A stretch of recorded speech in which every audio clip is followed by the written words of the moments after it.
तर मित्रांनो, आज तुम्हाला आहे ना दाणेदार चिकन कोरमा कसा बनवायचा हे दाखवणार आहे। हा व्हिडिओ तुमच्यापर्यंत मी शेअर करणार आहे।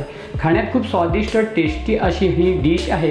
एक मुघलाई डिश आहे, खूप छान टेस्टी आहे। तर मित्रांनो, संपूर्ण व्हिडिओ पहा कशा प्रकारे आणि काय काय केलं आहे ते आणि कोणते कोणते साहित्य घेतले आहेत ते।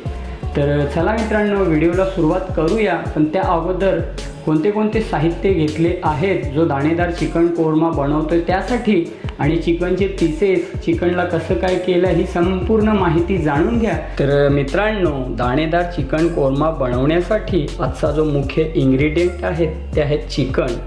इथे पाहू शकता तुम्ही लेग आहे, पीसेस पाहू शकता, मोठे मोठे पीसेस ठेवले आहेत। एक 1.5 ते 2.25 किलो हा चिकन आहे। विंग्स आहेत, पीसेस मी मोठे ठेवले आहेत। त्याचबरोबर इथे दही घेतली आहे, एक 400 ग्राम दही आहे।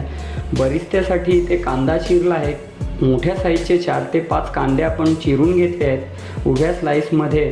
त्याचबरोबर इथे मीठ आहे, इथे लाल तिखट आहे, हळदी पावडर आहे, इथे गरम मसाला आहे, धणे पावडर आहे, कस्तुरी मेथी आहे, कोथिंबीर आहे, 3 ते 4 हिरव्या मिरच्या आहेत।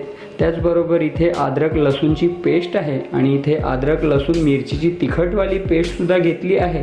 त्याचबरोबर काही खडे मसाले आहेत, त्याच्यात जावेत्री आहे, स्टारफूल आहे, मोठी विलायची आहे, तेजपत्ता आहे, लवंग आहे आणि दालचिनी आहे। तर मित्रांनो, ह्या संपूर्ण साहित्यात हे ना आज आपण दाणेदार चिकन कोरमा बनवणार आहोत।